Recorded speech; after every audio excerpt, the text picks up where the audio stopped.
आज मैं तुम्हारे लिए बिरयानी टाइप न्यूज लाई हूँ। एंड तक वीडियो देखना जरूर। जैसे कि तुम्हें पता है कि यूजीसी नेट का नोटिफिकेशन आ गया है। रजिस्ट्रेशन लास्ट डेट है 10 मई। तो इसका जो भी प्रोसीजर है वो आज मैं इस वीडियो में बताने वाली हूँ। इसके साथ यूजीसी में दो सबसे बड़े अपडेट दिए हैं पीएचडी एडमिशन को लेके और एग्जाम आंसर क्लियर करने के लिए। तो ये भी मैं आज डिटेल में बताने वाली हूँ। वीडियो काफी इंपॉर्टेंट होने वाला है, तो एंड तक देखना। इसलिए नहीं क्योंकि ये मेरा वीडियो है या मेरे चैनल का वीडियो है, आप कोई और यूट्यूब वीडियो भी देख सकते हो, पर इस वीडियो में मैं जो दो अपडेट है उसमें डिटेल में बात करने वाली हूँ। तो अगर आपको कुछ समझ में नहीं आया या पीएचडी एडमिशन के बारे में कुछ थोड़ा बहुत कंफ्यूजन है तो इस वीडियो के बाद वो सब क्लियर हो जाएगा, इसकी मैं गारंटी देती हूँ। तो इस वीडियो में मैं बात करने वाली हूँ कि सबसे पहले तो नेट एग्जाम क्या है। अगर तुम पहली बार इस चैनल पे आ रहे हो या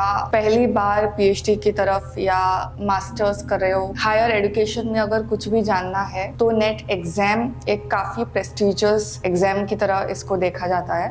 तो इसके बारे में तुम्हें नहीं पता है तो इस वीडियो में वो सब क्लियर हो जाएगा। उसके बाद बात करूंगी मैं यूजीसी के सबसे बड़े अपडेट को, कैटेगरीज को लेके। तो उसमें हम डिटेल में बात करेंगे कौन से वो सब्जेक्ट्स है जिसमें आप यूजीसी नेट क्लियर कर सकते हैं और उसकी एलिजिबिलिटी क्या है, आपके पास क्या क्वालिफिकेशन होना चाहिए, कौन सी परसेंटेज होनी चाहिए, एग्जामिनेशन सेंटर्स क्या है, तुम कहाँ पे दे सकते हो ये एग्जाम, ये सब मैं बताऊंगी। एग्जाम का पैटर्न क्या होगा, क्या इसमें नेगेटिव मार्किंग होगी, कितने मार्क्स होंगे, कितना वेटेज होगा, कौन से सेक्शंस होंगे, सिलेबस कैसा होगा, इस एग्जाम को अप्लाई करने के लिए तुमको डॉक्यूमेंट्स कौन से चाहिए और इसके लिए अप्लाई कैसे करते हैं, इसका स्टेप वाइज ब्रेकडाउन में दे दूंगी ताकि अगर तुम वेबसाइट पे भी जाओ तो तुमको कोई दिक्कत ना आए। सिलेक्शन प्रोसेस क्या होगा, रिजर्वेशन पॉलिसी क्या है और कितने परसेंटेज ऑफ सीट्स, लाखों बच्चे नेट एग्जाम देते हैं पर उसमें से एक सर्टेन परसेंटेज है जो सिलेक्ट किया जाता है, कौन से बेसिस पे वो सिलेक्ट करते हैं, इसकी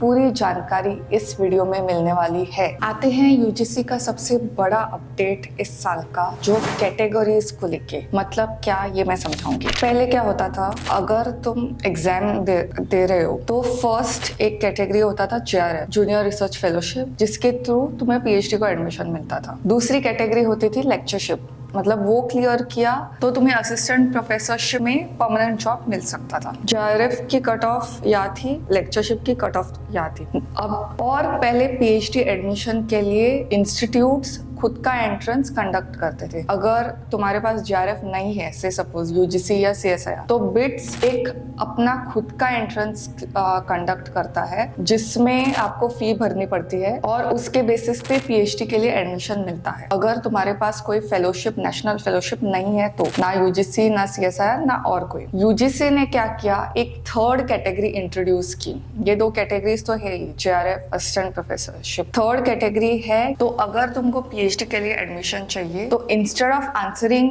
इंस्टीट्यूट का एंट्रेंस, तुम यूजीसी का एंट्रेंस क्लियर करके भी उस मार्क्स के बेसिस पे किसी भी इंस्टीट्यूट या यूनिवर्सिटी में इंडिया के एडमिशन ले सकते हो। तो तीन कैटेगरीज हुई जो मैं अभी फ्लैश करने वाली हूँ और इसे डिटेल में डिस्कस करेंगे। तो पहले कॉलम में है categories. Category 1, award of JRF and appointment as assistant professor. मतलब अगर तुमने ये कैटेगरी चुनी तो तुम JRF, you are eligible for JRF, उसके बाद you are also eligible for assistant professorship. क्यों? क्योंकि JRF की कट ऑफ हमेशा असिस्टेंट प्रोफेसरशिप जो लेक्चरशिप का है उससे हमेशा ज्यादा होती है। तो अगर तुमने JRF क्लियर किया तो ऑटोमेटिकली असिस्टेंट प्रोफेसरशिप भी हो जाएगा और पीएचडी एडमिशन के लिए भी तुम एलिजिबल होते हो। सेकेंड कैटेगरी है appointment as assistant professor and admission to PhD. अगर तुमने ये किया तो तुम्हारा JRF तुमको नहीं मिलेगा, मतलब यूजीसी तुमको स्टाइपेंड तो नहीं देगा पर you are eligible as assistant professorship. पर इसका ये मतलब नहीं है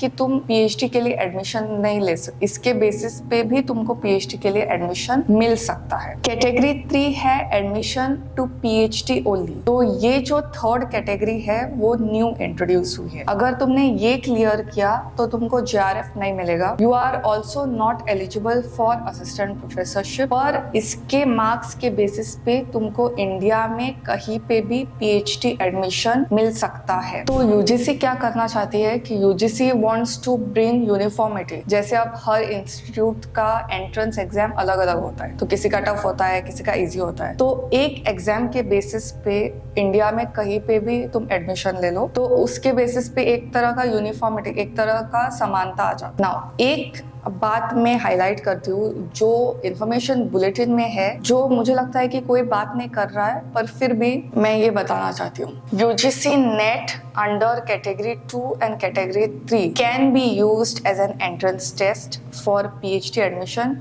in place of entrance tests conducted by different universities or higher education institutes for admission to PhD। यहाँ पे जो वर्ड है कैन, मतलब यूजीसी ने इसको कंपल्शन नहीं किया है, दिस कैन बी यूज्ड। पर आगे मुझे लगता है और मुझे ऐसी फीलिंग आ रही कि ये कंपल्शन हो जाएगा, पर अभी के लिए ये चेंज न्यू है, तो इसलिए एक ऑप्शन दिया है इंस्टीट्यूट्स और बाकी यूनिवर्सिटीज को कि आप अपना इंस्टीट्यूट एंट्रेंस में खर्चा तो आता ही है, ठीक है, और आपके रिसोर्सेज भी लगते हैं ना, तो इसकी जगह आप ये यूजीसी का यूज कर सकते हो। तो ये एक ऑप्शन दिया है, पर फ्यूचर में ये कंपल्शन हो सकता है। और दूसरी बात जो मैं बोलना चाहती हूँ, यूनिवर्सिटीज और इंस्टीट्यूट्स, आप कहीं पे भी एंट्रेंस एग्जाम क्लियर कर लो, जो उनका खुद का एंट्रेंस एग्जाम होता है उनके फीस भी होते हैं। ओके, सो बिट्स में अगर आप पीएचडी के लिए एडमिशन लेना चाहते हो तो उसकी फीस अराउंड 2000 है, सिर्फ एंट्रेंस एग्जाम आंसर करने के लिए। तो ये खर्चा भी बच जाएगा अगर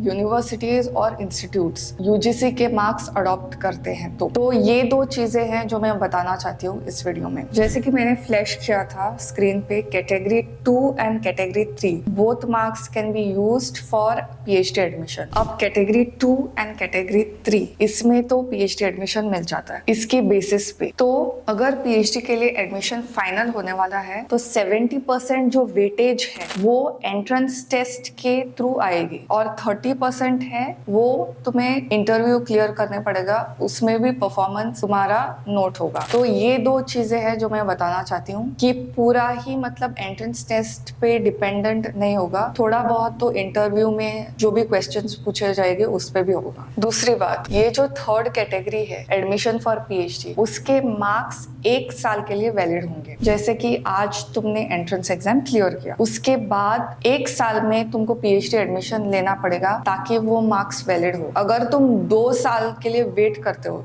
शायद जॉब करते हो या और किसी काम में बिजी हो और तुम पीएचडी एडमिशन नहीं ले पाओ, अगर 2 साल के लिए वेट करते हो या 1.5 साल के लिए, तो ये जो मार्क्स है वो वैलिड नहीं रहेंगी और तुम्हें फिर से कैटेगरी 3 के अंडर नेट एग्जाम देनी पड़ेगी। अब पहले वाले यूजीसी की अपडेट के बारे में तो बात कर ली, अब देखते हैं कि कौन से सब्जेक्ट्स होंगे जिसमें तुम नेट क्लियर कर सकते हो, नेट के लिए एग्जाम दे सकते हो। तो ये रहे वो सारे सब्जेक्ट्स, ये सब उनके ब्रोशर में, मतलब एक ऑफिशियल बुलेटिन होता है, एक डॉक्यूमेंट होता है पीडीएफ, तो उसमें ये सब एंड में है। उसकी लिंक भी मैं डिस्क्रिप्शन में डाल दूँ कहाँ पे अप्लाई करना है। जो भी मैं स्क्रीनशॉट्स लगाने वाली हूँ यहाँ पे इस वीडियो में, तो उसके सारे लिंक्स डिस्क्रिप्शन में मिल जाएंगे। तो ये जब सब्जेक्ट्स चेक करने वाले हो तब ये चेक भी करना कि उसका कोड क्या है, कि सब्जेक्ट कोड के हिसाब से जो भी सब्जेक्ट है, जो भी नाम है, वो तुम एप्लीकेशन भरते टाइम फिल कर सकते। अब बात करते हैं एग्जाम पैटर्न क्या होगा, क्या इसमें नेगेटिव मार्किंग होगी, कौन कौन से ऐसे सेक्शंस होंगे और किन बातों का ध्यान रखना चाहिए ताकि तुम्हें मैक्सिमम मार्क्स मिले। तो ये रहे सारे लिस्ट एग्जाम सेंटर्स की। जैसे कि मैंने बोला कि लिंक डिस्क्रिप्शन में है और उसके हिसाब से सेंटर चूज करना। सेंटर सोच समझ के चूज करना, क्योंकि एप्लीकेशन भरने के बाद भी थोड़ा टाइम तो मिलता है चेक करने के लिए और चेंज करने के लिए, पर उसके बाद तुम्हें नहीं मिलेगा। तो सेंटर भरते टाइम सारी डिटेल्स चेक करना और उसी के हिसाब से। दूसरी बात ये रही एग्जाम की टाइमलाइन, मतलब इस हिसाब से सारे रिजल्ट्स आ जाएंगे। यूजीसी पहले तो काफी इरेगुलर था, पर अभी सारी चीजें काफी स्मूथ और टाइम पे होने लगी है यूजीसी और इवन सीएसआईआर के साथ। तो अभी ये मेजर चेंजेस आ रहे हैं और ये मैं अप्रिशिएट भी करती हूँ। तो ये टाइमलाइन ध्यान में रखना। और उसकी जो वेबसाइट है उसकी भी लिंक डिस्क्रिप्शन में है, वो चेक करते रहना, क्योंकि हर कुछ दिन के बाद कोई ना कोई अपडेट आते रहता है। अब ये ऑफिशियल बुलेटिन आ गया है, तो उसके बाद मतलब चेंजेस और कुछ भी, मतलब अगर विंडो ओपन होना है रिकरेक्शन के लिए या कोई चेंजेस करने के लिए डॉक्यूमेंट में, तो ये सब पता चलेगा जब वो ब्राउजर में तुम्हारे बुकमार्क होगा। ये एग्जाम ऑब्जेक्टिव बेस्ड मतलब MCQ बेस्ड होगा, इसमें कोई सब्जेक्टिव आंसर नहीं होगा। मतलब तुमको पैराग्राफ नहीं भर, 4 ऑप्शन दिए जाएंगे, उसमें से एक सिलेक्ट करना है। अभी स्क्रीन पे चलते हैं और देखते हैं कि कितने मार्क्स होंगे और क्या ड्यूरेशन रहेगा, और देखते हैं कि कैसे होगा ये एग्जाम। सबसे पहले तो पेपर 1 इट हैज 100 मार्क्स, उसके क्वेश्चंस है 50, और इसमें teaching, research aptitude of the candidate उस पे चेक किया जाएगा। ये general reading ability, reasoning ability, divergent thinking and general awareness of the candidate. मतलब ये तुम सोच सकते हो कि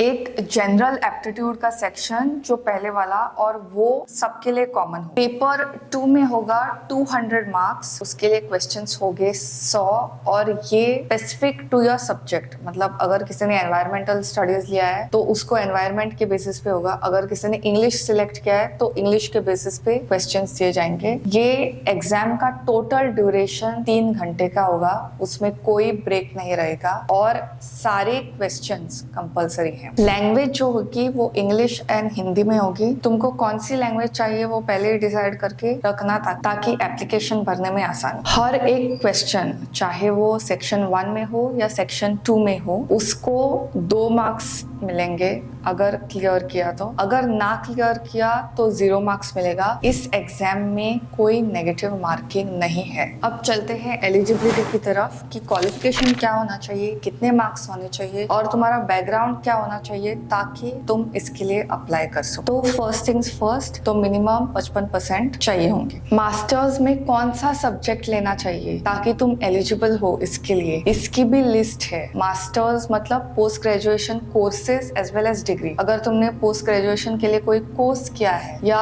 पोस्ट ग्रेजुएशन के लिए कोई डिग्री की है, ठीक है, उसमें कौन सा सब्जेक्ट होना चाहिए कि तुम वैलिड हो, कि तुम अप्लाई कर सको, इसका भी यूजीसी ने तोड़ निकाला है, और इसमें सारे सब्जेक्ट्स दिए हैं। तो ये सब ब्रोशर के एंड में तुमको मिलेगा। OBC, SC, ST, physically disabled, third gender candidate, अगर आप इस कैटेगरी में फॉल करते हो तो मास्टर्स में 50% मिनिमम चाहिए। मुझे हमेशा क्वेश्चंस आते हैं कि मेरा मास्टर्स अभी तक कंप्लीट नहीं हुआ, फाइनल सेमेस्टर चल रहा है या फाइनल ईयर चल रहा है, तो मैं मार्क्स कैसे भरूं इसमें, क्योंकि इसमें तो मास्टर्स का फाइनल परसेंटेज चाहिए ना। तो इसके लिए तुम क्या कर सकते हो कि प्रीवियस जो भी सेमेस्टर का है उसके जो भी परसेंटेज है वो भर लो, और जब वो एक्चुअली नेट क्लियर होगा या एक्चुअली मतलब एडमिशन का टाइम आएगा, तब डिटेल्स फर्निश कर सकते हो। अभी के लिए सिर्फ अप्लाई करने के लिए you can use your previous semester marks. अब बात करते हैं यूजीसी का सबसे बड़ा दूसरा अपडेट, जो उन स्टूडेंट्स के लिए है जिसने बैचलर्स कर रखी है। मतलब जो मास्टर्स नहीं करना चाहते हैं, बैचलर्स से डायरेक्ट एडमिशन PhD के लिए चाहते हैं, तो ये अपडेट तुम्हारे लिए बहुत यूजफुल होगा। अगर तुम बैचलर्स कर रहे हो, तुम्हारा ग्रेजुएशन कर रहे हो, और उसके बाद तुमको PhD में एडमिशन चाहिए विदाउट डूइंग मास्टर्स, ओके, तुमको मास्टर्स नहीं करना है, तुमको ग्रेजुएशन के बाद ही PhD को एडमिशन चाहिए। मेरे अगले कुछ मिनट तुम्हारे। तो पहली बात तो ध्यान रखनी है कि ये जो ग्रेजुएशन है वो 4 साल का होगा, तभी तुम डायरेक्ट PhD के लिए एडमिशन ले सकते हो। अगर ये 3 साल का होगा तो ये तुम्हारे लिए वैलिड नहीं है, तुमको मास्टर्स करना पड़ेगा और उसके बाद PhD के लिए एडमिशन लेना पड़ेगा। अभी भी कुछ इंस्टीट्यूट्स में ये रूल आने से पहले भी BE के स्टूडेंट्स PhD के लिए एडमिशन ले सकते हैं, पर सारे इंस्टीट्यूट्स में नहीं, कुछ इंस्टीट्यूट्स में। और इस रूल के आने के बाद ये मतलब ऑल इंडिया हो जाएगा। अज्यूमिंग कि तुम बैचलर्स कर रहे हो 4 साल का, अब ये जो मैं बोलने वाली हूँ वो सब ध्यान से सुनना। इसमें एंड में एग्रीगेट मतलब टोटल परसेंटेज तुम्हारी 75% से ऊपर होनी चाहिए अगर तुमको PhD के लिए एडमिशन लेना है थ्रू UGC नेट। अगर तुम इन कैटेगरीज में से हो तो तुमको 5% का रिलैक्सेशन मिल जाएगा और 70% मार्क्स में तुम ये एग्जाम दे सकते हो। इस बात का ध्यान रहे कि तुम PhD एडमिशन के लिए एलिजिबल हो सकते हो और JRF के लिए हो सकते हो। तुम सेकेंड कैटेगरी कैटेगरी सिलेक्ट नहीं कर सकते हो, असिस्टेंट प्रोफेसर वाली कैटेगरी तुम सिलेक्ट नहीं कर सकते हो अगर तुम ग्रेजुएशन के बाद पीएचडी के लिए ये नेट ले रहे हो। तो बेसिकली इसका मतलब ये है कि अगर तुमको अभी इंटेंशन है कि ग्रेजुएशन के बाद पीएचडी करना, पीएचडी के लिए सिर्फ, तो ये एग्जाम तुम दे सकते हो। अगर तुम फाइनल सेमेस्टर में हो अपने ग्रेजुएशन के या फाइनल ईयर में हो, अभी तक कंप्लीट नहीं हुआ, तो भी तुम दे सकते हो। पर जब तक तुमको पीएचडी एडमिशन मिल जाता है तब तक तुमको प्रोविजनली एडमिटेड कैंडिडेट कहलाया जाएगा। मतलब तुम्हारी फंडिंग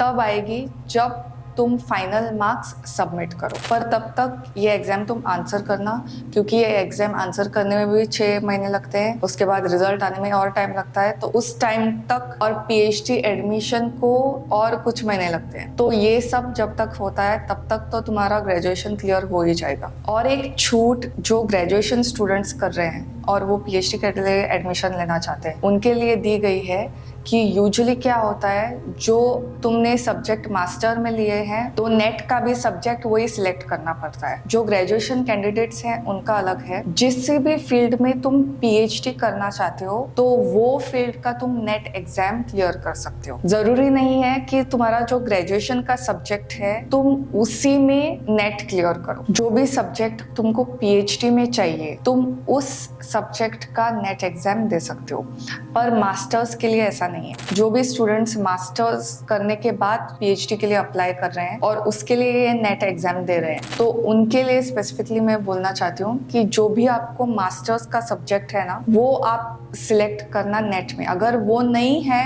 तो उससे मिलता जुलता सब्जेक्ट सिलेक्ट करना, ताकि तुमको असिस्टेंट प्रोफेसरशिप उसके बाद का भी ऑप्शन खुला रहे। क्योंकि अगर असिस्टेंट प्रोफेसरशिप की तरफ भी जाना है, पीएचडी के बाद की बात बोल रही हूँ मैं, तो उसके लिए भी वो स्पेसिफाई करते हैं इंटरव्यू में या किसी भी जॉब बुलेटिन में सब्जेक्ट वही हो जिस पोस्ट के लिए तुम अप्लाई कर रहे हो। तो इन बातों का ध्यान रखना। पर ग्रेजुएशन कैंडिडेट्स के लिए ये एक रिलैक्सेशन दे दिया गया है। और एक इम्पॉर्टेंट चीज मैं बोलना चाहती हूँ, अगर तुमने जेआरएफ सिलेक्ट किया है कैटेगरी 1 तो उसमें तुमको पीएचडी के लिए भी एडमिशन मिलता है और उसके लिए तुमको जेआरएफ के लिए मतलब जूनियर रिसर्च फेलोशिप भी मिलती है और you can apply for assistant professorship also. तो अगर तुम कैटेगरी 1 सिलेक्ट करते हो तो इस बात का ध्यान रहे कि एग्जाम का रिजल्ट आने के बाद 3 साल में उसको एक्टिवेट करना है फेलोशिप को। ठीक है, अगर जेआरएफ क्लियर होता है तो। अगर तुमने 3 साल से पहले पीएचडी के लिए एडमिशन नहीं लिया या किसी भी प्रोजेक्ट के अंडर एडमिशन नहीं लिया और वो कन्वर्ट नहीं हुआ पीएचडी में, तो ये तुम्हारा जेआरएफ वेस्ट जाएगा। तो इस बात की प्लानिंग करना कि जेआरएफ अगर क्लियर करते हो तो 3 साल के अंदर पीएचडी के लिए एडमिशन ले लेना। दूसरी बात मैं बोलूंगी एज लिमिट की।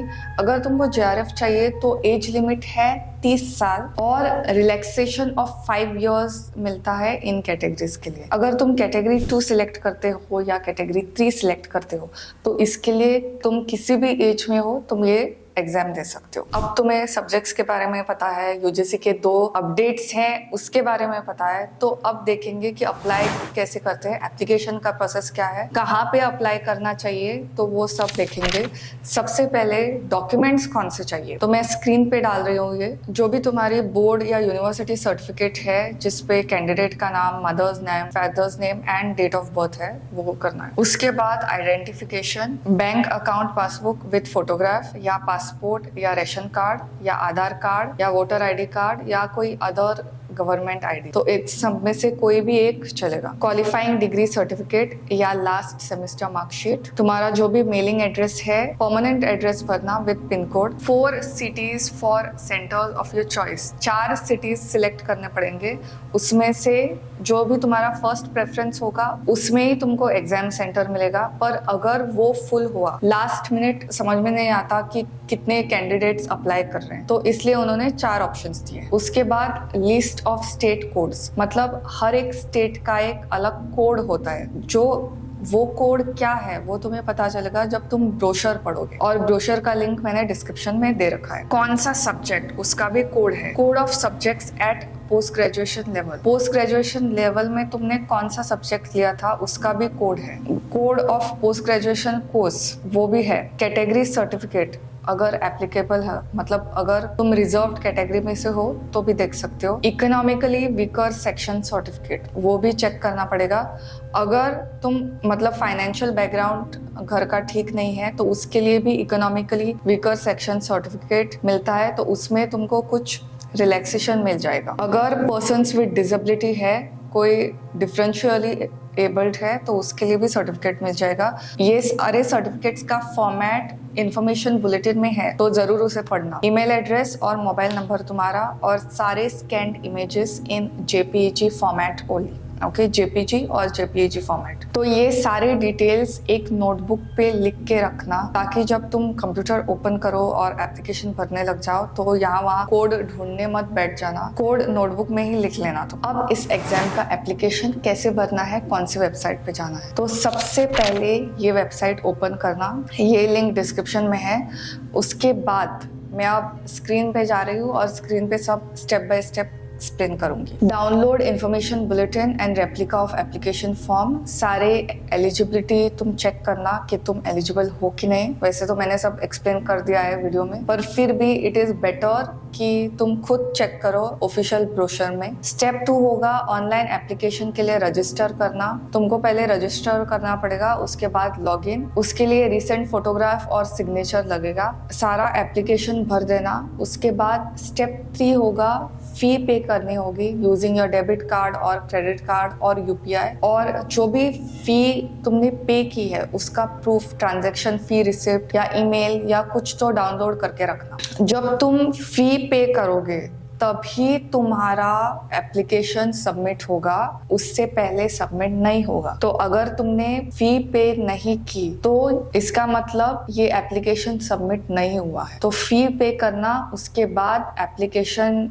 पोर्टल में जाके एप्लीकेशन को सबमिट करना और एप्लीकेशन का प्रिंट आउट भी निकाल के रख, ताकि कहीं अगर कुछ प्रॉब्लम हो तो तुम फॉरवर्ड कर सकते हो। कुछ क्वेरी हो या कुछ प्रॉब्लम हो तो तुम फॉरवर्ड कर सकते हो जो भी अथॉरिटीज है उनके पास। तो ये सिलेक्शन कैसे होगा, रिजल्ट कैसे होगा, तो मैंने पहले बताया है कि तुमको डेली वेबसाइट पे जाके चेक करना है इस एप्लीकेशन को भरने के बाद, क्योंकि अपडेट्स आते रहते हैं। यूजीसी और इवन सीएसआईआर के भी अपडेट्स आते रहते हैं, और सीएसआईआर का भी बुलेटिन आने वाला है, तो उस पे भी मैं अलग से वीडियो बनाऊंगी। जहां तक यूजीसी नेट की बात है तो इसमें भी वेबसाइट पे न्यू कुछ ना कुछ चलता रहता है, तो डेली चेक करना वेबसाइट, वो तो तुम्हें करना ही है। उसके बाद सीट्स कैसे अलॉट होते हैं, तो ये सारी जो रिजर्वेशन पॉलिसी है, मतलब सारे जो सीट्स है वो इस प्रकार से भर जाते हैं। तो ये सब रही रिजर्वेशन पॉलिसी। उसके अलावा जो भी कैंडिडेट्स असिस्टेंट प्रोफेसरशिप के लिए अप्लाई कर रहे हैं या उनमें क्वालिफाइड है, तो टोटल नंबर ऑफ कैंडिडेट्स है उसमें से 6% क्वालिफाई हो जाते हैं। ये उन्होंने बेंचमार्क दिया है, तो इन सब में डिटेल में जाने की जरूरत नहीं। तुम अच्छे से प्रिपेयर करना, मेहनत करना और नेट का एग्जाम देना। अच्छे से प्रिपेयर करोगे तो क्लियर होगे, जेआरएफ भी मिलेगा और असिस्टेंट प्रोफेसरशिप के लिए भी एलिजिबल होगा। और आजकल तो ये ज़माना है कि अगर तुम नेट नहीं क्लियर करते हो तो मतलब अप्लाई करने के लिए भी प्रॉब्लम आता है, क्योंकि बहुत बार इंस्टीट्यूट्स मिनिमम एलिजिबिलिटी क्राइटेरिया में नेट एग्जाम को कंपलसरी डालते हैं, और अगर ऐसा होता है तो मतलब तुम अप्लाई भी नहीं कर सकते अगर तुम्हारा नेट क्लियर नहीं। ऐसा बहुत सारे इंस्टीट्यूट्स और यूनिवर्सिटीज करते हैं। तो मैं तो चाहूंगी कि तुम नेट पे ध्यान दो और क्लियर करो। अगर तुमको इंटरेस्ट है रिसर्च या अकेडमी असिस्टेंट प्रोफेसरशिप में, अगर इन दो चीज़ों में इंटरेस्ट नहीं है तो ये एग्जाम क्लियर करने का कोई फायदा नहीं। तो अगर तुम फ्यूचर के बारे में सोच रहे हो इस डायरेक्शन में, अकेडमिया, टीचिंग या रिसर्च, तो इन सब में तो इट इज़ बेस्ट और इट इज़ एडवाइजेबल कि तुम नेट एग्जाम क्लियर करो। फॉर्म भरते टाइम इट इज़ बेटर कि तुम जेआरएफ का भरो अगर इन सब में से हो। अगर सिर्फ पीएचडी के लिए एडमिशन लेना है तो तुम 3rd कैटेगरी सिलेक्ट कर सकते हो।